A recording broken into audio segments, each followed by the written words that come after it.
अस्सलामुअलैकुम वीवर्स। इस उम्मीद के साथ कि आप सब अपने अपने घरों में अपनी फैमिली के साथ खुश व आबाद होंगे। दुआ है पाक परवरदिगार से कि वो हमें हासदों के हसद और बुरे लोगों के शर से अपनी पनाह अता फरमाए, आमीन।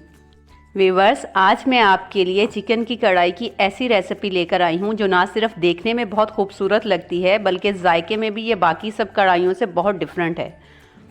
ये कढ़ाई बनाने के लिए हमें बहुत ही कम और बहुत ही सादा इंग्रेडिएंट्स की ज़रूरत पड़ने वाली है, जो कि तकरीबन हर घर के किचन में मौजूद होते हैं। तो चलिए जल्दी से ये मज़ेदार सी और झटपट तैयार होने वाली कढ़ाई की रेसिपी बनाना शुरू करते हैं। कढ़ाई बनाने के लिए यहाँ मैंने सबसे पहले चूल्हे की फ्लेम को ऑन कर दिया है और कढ़ाई में तकरीबन हाफ कप के करीब कुकिंग ऑयल लिया है। अब मैं इसमें तकरीबन 2 मीडियम साइज़ के बारीक स्लाइस कटिंग किए हुए प्याज शामिल करके इन्हें लाइट गोल्डन कर लूँगी।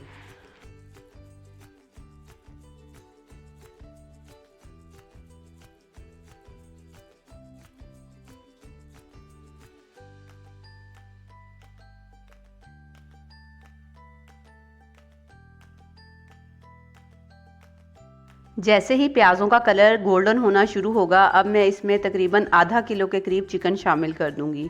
चिकन को मैंने अच्छे से साफ़ करने के बाद वॉश कर लिया था। यहाँ मैं आपके साथ चिकन को वॉश करने से मुतालिक एक टिप शेयर करना चाहूँगी। आप जब भी चिकन बनाएं तो इसे तकरीबन 1 टेबलस्पून सिरका और थोड़े से पानी के अंदर डिप करने के बाद तकरीबन 10 से 15 मिनट के लिए छोड़ दें। इससे जो चिकन के अंदर एक अजीब सी स्मेल होती है और जो चिकन के अंदर ब्लड होता है वो काफ़ी हद तक कम हो जाता है। आप भी इस टिप को ज़रूर फॉलो कीजिएगा, इससे आपको चिकन को वॉश करने में बहुत आसानी होगी। चिकन शामिल करने के बाद अब मैं इसमें तकरीबन 1 टीस्पून भर के नमक और तकरीबन 2 टेबलस्पून के करीब लहसुन अदरक का पेस्ट शामिल करके अच्छे से मिक्स करके चिकन की भुनाई कर लूँगी। चिकन को तकरीबन 5 से 7 मिनट तक नमक और लहसुन अदरक के साथ भूनने के बाद अब मैं इसमें बाकी के खुश्क मसाले शामिल कर दूंगी, जिनकी मिकदार कुछ यूँ है। तकरीबन हाफ़ टेबल स्पून कुटा हुआ ज़ीरा, हाफ़ टेबल स्पून कुटा हुआ खुश्क धनिया, 1 टीस्पून हल्दी का पाउडर और 1 टीस्पून लाल मिर्च पाउडर।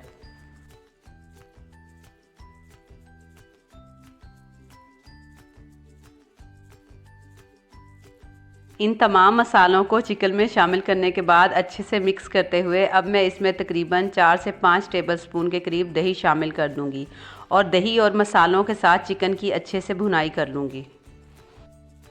और इसी दौरान अगर आपने अभी तक मेरे चैनल को सब्सक्राइब नहीं किया तो जल्दी से जाके मेरे चैनल को सब्सक्राइब कर दें और नीचे बने हुए बेल आइकन को भी ज़रूर प्रेस कर दीजिएगा, ताकि आपको मेरी आने वाली वीडियोज़ का नोटिफिकेशन मिलता रहे। तकरीबन 5 मिनट तक चिकन की मसालों के साथ भुनाई करने के बाद जब दही का पानी खुश्क हो जाएगा तो अब मैं इस पॉइंट पर इसमें तकरीबन 1 कप के करीब पानी शामिल करके इसे कवर करके रख दूंगी, ताकि हमारी जो चिकन है वो अच्छे से गल जाए और इसमें थोड़ी सी ग्रेवी भी बन जाए।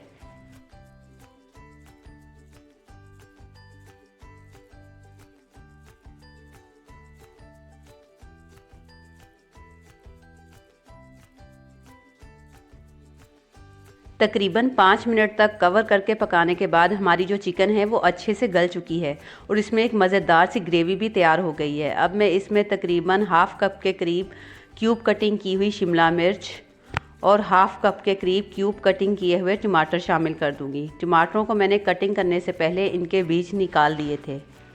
टमाटर शामिल करने के बाद अब मैं इसमें तकरीबन 2 से 3 अदद बारीक कटिंग की हुई हरी मिर्चें और थोड़ी सी काली मिर्चें क्रश करके शामिल कर दूंगी। काली मिर्चों की वजह से हमारी जो कढ़ाई है उसके टेस्ट में और भी इजाफा हो जाएगा। इन तमाम सब्जियों को चिकन में शामिल करने के बाद अब हम इन्हें सिर्फ 1 से 2 मिनट के लिए पकाएंगे और फिर चूल्हे की फ्लेम को बंद कर देंगे। यहाँ हमने सब्जियों को ओवर कुक बिल्कुल नहीं करना, क्योंकि इससे इनका कलर ख़राब हो जाएगा।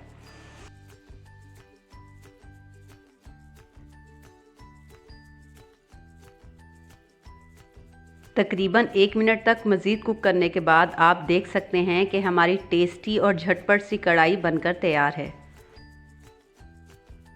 ये कढ़ाई बनाना इतना इजी है कि जिसने नई नई कुकिंग स्टार्ट की है वो भी इसे बड़ी आसानी से बना सकता है। आप भी अपने घर में मेरी ये कढ़ाई की रेसिपी ज़रूर ट्राई कीजिएगा। उम्मीद है आपको मेरी ये आज की चिकन कढ़ाई की झटपट सी रेसिपी ज़रूर पसंद आएगी। कढ़ाई की एक ख़ासियत ये है कि ये ना सिर्फ खाने में बल्कि देखने में भी बहुत खूबसूरत लगती है। इसी के साथ अगर आप मेरे चैनल पर नए हैं और आपने अभी तक मेरे चैनल को सब्सक्राइब नहीं किया तो जल्दी से मेरे चैनल को सब्सक्राइब कर दें और नीचे बने हुए बेल आइकन को भी प्रेस कर दीजिएगा ताकि मैं आपके लिए ऐसी ही मज़े मज़े की रेसिपीज़ लेकर आती रहूँ। इसी के साथ मुझे अगली रेसिपी तक के लिए इजाज़त दीजिए। अल्लाह हाफिज़।